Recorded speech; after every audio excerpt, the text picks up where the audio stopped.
Welcome to part 2, and we're going to talk about some theories of ethnicity.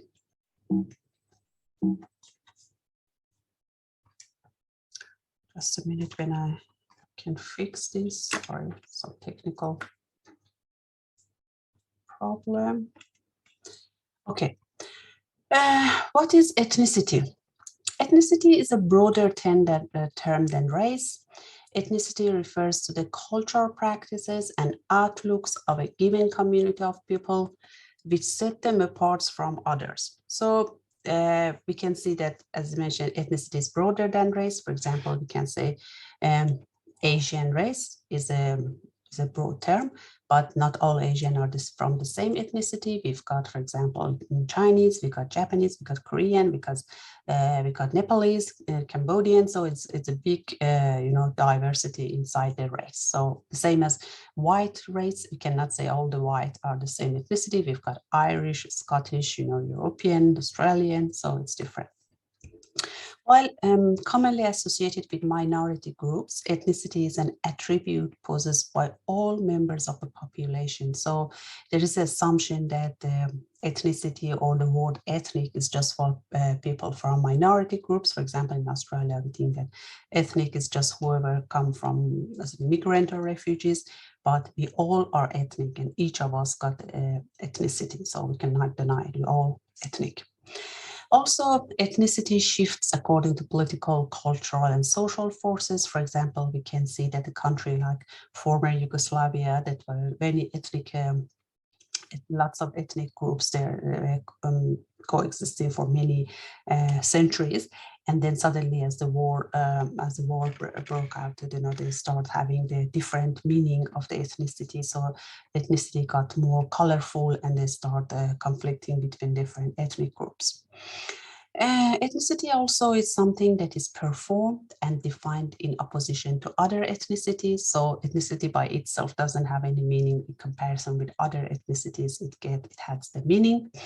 It's expressed in food, clothing, and usually when we talk about race and ethnicity and culture, the first thing comes to mind is food and clothing, but there are other aspects of culture and ethnicity, speech acts, cultural practices, leisure activities, this value system, beliefs, they're all part of the ethnicity.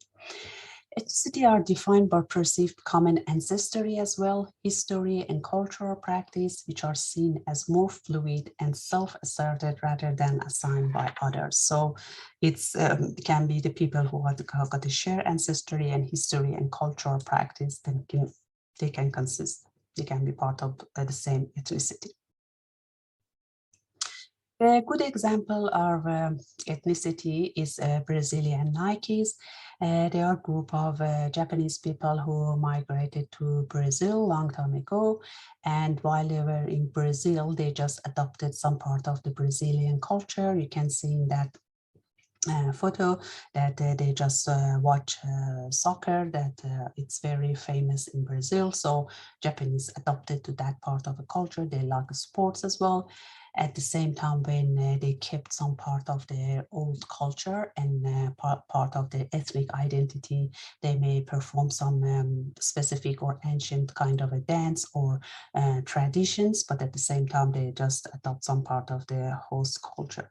So when this group of Japanese went back home, they will find that there are some differences between the culture, and they find some new aspect of some aspect of Japanese culture a bit strange for them. It can happen among second generation or third generation immigrants as well. So when the children who are born in Australia, when they go back home, they find some aspect of the culture is a bit strange for them, and they can have an aspect of both different cultures. So we're going to talk about other theories that explain this kind of hybridity among the new generation of immigrants. So the development of racism or ethnic tensions, one explanation for the origin of racism can be found in the sociological principle of the other, that we think someone that is different from us in terms of race or ethnicity, we call them other group. It's a concept of us and them, so it's the differentiation. An individual stumbling into another village, tribe, or society will be easily identified as not belonging to that group or village. They become the other or not one of us. So we can see the same thing in, white Australia. We can see that people are from other culture or other religion background. They are not part of. We always try that they are not part of us. They are not part of Australian society. They are others. They are different from us. So it can cause the divide between the host and the minority groups. Human groups have principle of inclusion of members and exclusion of non-members based on different cultural values. The same thing we can see in contemporary societies, and it can be everywhere. You can see it in different societies. The notion of social closure comes from the work of Max Weber that we talked about it in the previous lecture, one of the founders of sociology.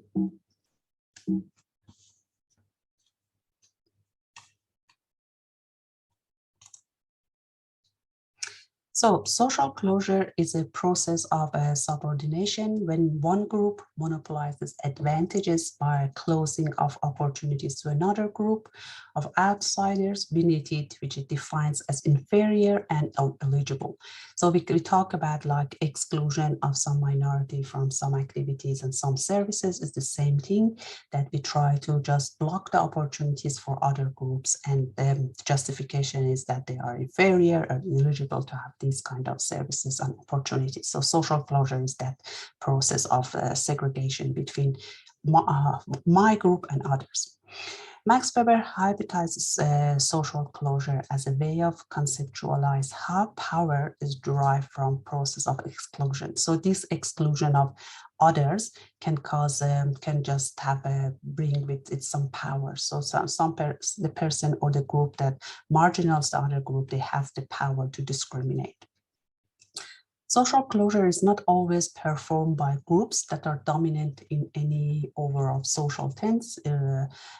Tillis used the term opportunity hoarding for situation in which actors monopolize valuable position of resources for people like themselves. So it's not just about the host country or dominant groups. You can see these social closure among minority group as well. Like for example, in society that is different, is multicultural, there are different ethnicity and races and different racial groups. We can see this tension and social closure among different groups. For example, Asian can have just specific opportunity for themselves that will not allow other minority attended, or like Indian, they can have a separate social group or social opportunity for them, the same as like, for example, it's different ethnic backgrounds. So it's not just about the host country. Each minority group can have this kind of a social closure towards other groups.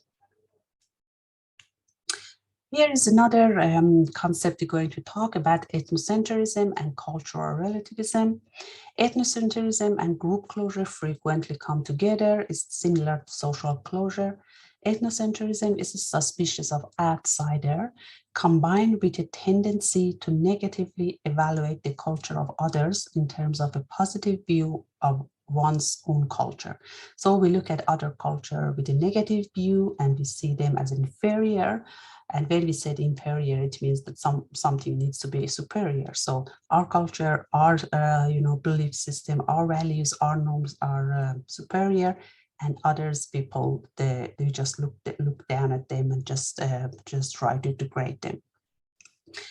And we can see at this picture that is there's got a lot to say, and you can see two women, one woman that is in her bikini and the other woman that is covered by burqa. So we can see the woman in the bikini saying, everything, look at that woman, everything is covered but her eyes. What a cruel male-dominated culture. So in her view, that woman is oppressed. It's a male-dominated culture that make her to be covered like that. And the same, the other woman in burqa just talk about the other things that the other woman is very exploited. He said nothing covered but her eyes. What a cruel male-dominated culture. The same belief just goes, against each other based on their, their own cultural perspective and values. So we can see the ethnocentrism like that. And as sociologists, it's important to try and view cultural practice and ethnic groups from their own perspective. or what we call cultural relativism. So when you look at any cultural practice or any cultural belief, we can look at it based on that group ethnicity and that group, the ethnic group perspective. Based on their own perspective, it can have meaning for them that is just meaningless. We don't have any association with it, or we find it strange. So this kind of a view of cultural relativism sometimes is a good thing to look at some culture and cultural practice, but there are some problem with cultural relativism. So cultural relativism is in opposite of cultural essentialism. So what's cultural essentialism? It reproduces dominant understanding of culture as fixed, discrete, and disconnected from its political and historical context. So they see the culture as a static that never change, and it's just they look at the culture without looking at the political and historical context of that culture. So it's very important that when we look at cultural relativism, be mindful of the danger of it. So the culture of principle of cultural relativism is that, as I mentioned, culture should be allowed to define their own values based on their own perspective. So everyone are allowed to have define their own cultural values. But cultural relativism tries to counter ethnocentrism by promoting the understanding of cultural practice that are unfamiliar to other cultures. So it's positive aspect of cultural relativism. We look at, when we are familiar with some culture, we can understand it based on their cultural practice. For example, for us, maybe eating some animals, it's a bit odd. For example, some organ of the animals, for example, the liver of a cow or lamb, it's a bit, it can be a bit odd. But the same thing, other culture may see us, eating, for example, cow or eating pig is a bit strange. So we should look at, based on cultural relativism, we should look at that cultural practice based on their own definition and their own perspective, not our own or our cultural perspective. So what's the problem of cultural relativism that we need to be mindful? Cultural relativism promotes, as I said, the appreciation of cultural differences, but the main problem is that it leaves no room for criticism of other cultures, even if some cultural practices are harmful. So we can't go to some kind of, okay, it's just let's respect other cultures, but what if some cultural practice is harmful? For example, the example can be female genital mutilation that happening in some cultures. You cannot say, oh, because it's part of their culture, it's okay. And another example that I really think is important to be mindful is cultural defense regarding domestic violence. It has been some cases in Australia that when the women of color, where some minority, immigrant or refugee women with abuse by partner or ex-partner, when they go to the court, the judge decided it's not a crime, even if he just, hurt her, just caused some injuries. He said, oh, because it's in their culture and it may be okay for them to beat the wife, so they cannot be punished. So there are some lenience toward that perpetrator, so they call it cultural difference. But we need to be mindful that something that is harmful against human rights, women's rights, or anything that is considered as mainly as against the human right should be condemned, no matter what cultural background the person is that. And sometimes cultural relativism is a base for being a little bit racist toward other culture.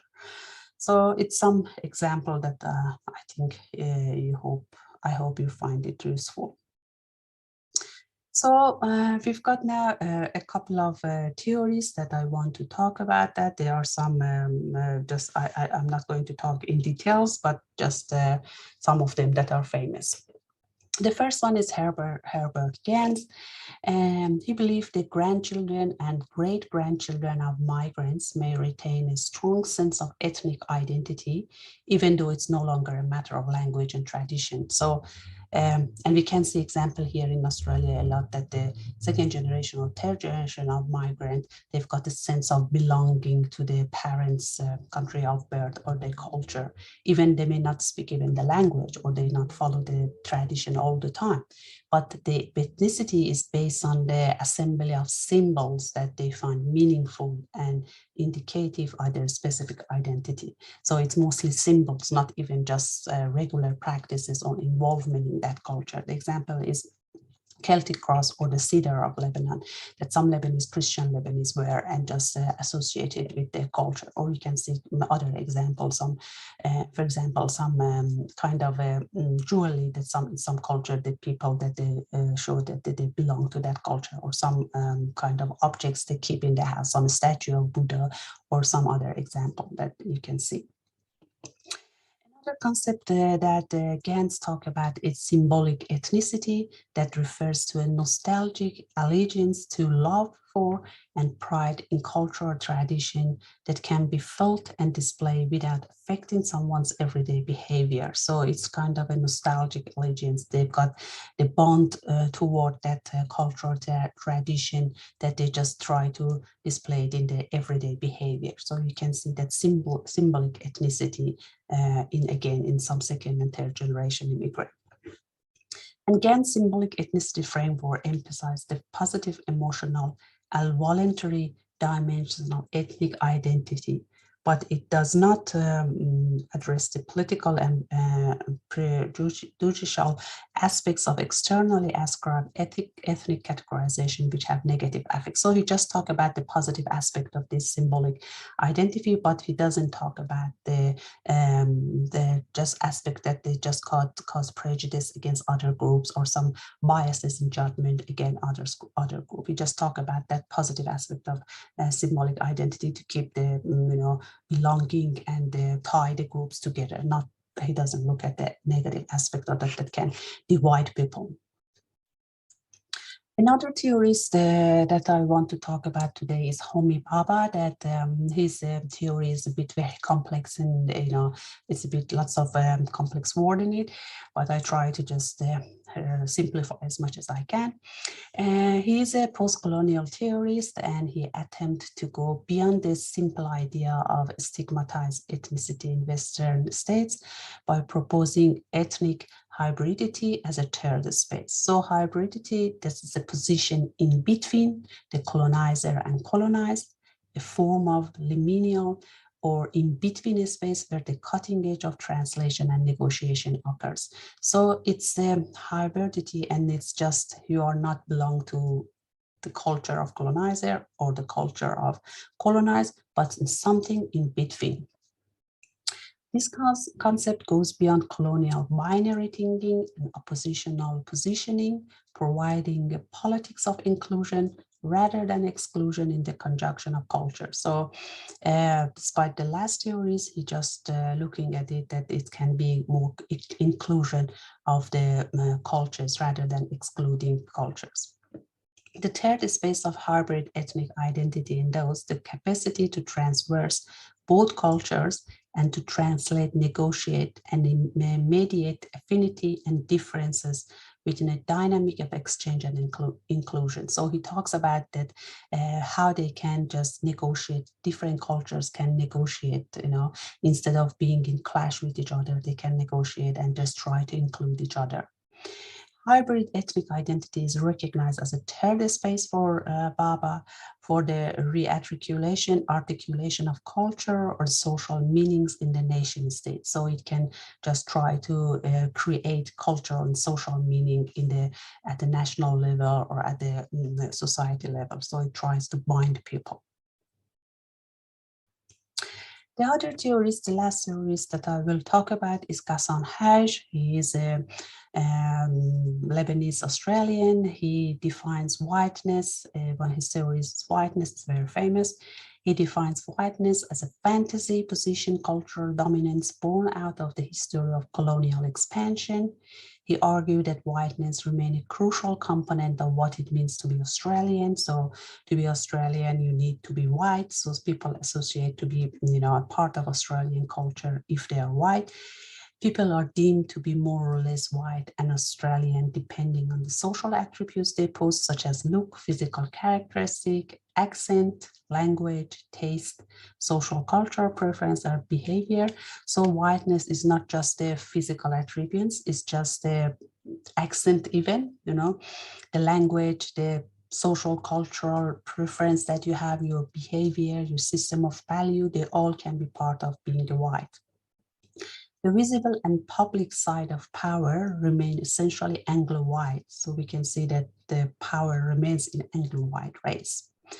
Politicians, customs officer, police officer, and judge, television, radio personality, it's a good example. If you look at, look around, and sometimes people want to deny racism, but if you look around, you can see that especially the positions of power, when you look at politicians, so if you take a look at the parliament, member of parliaments, how many of them you can see that from other backgrounds, how many indigenous member of parliament we have, how many immigrant or refugee background, the people from immigrant refugee background we have among the politicians in our parliament.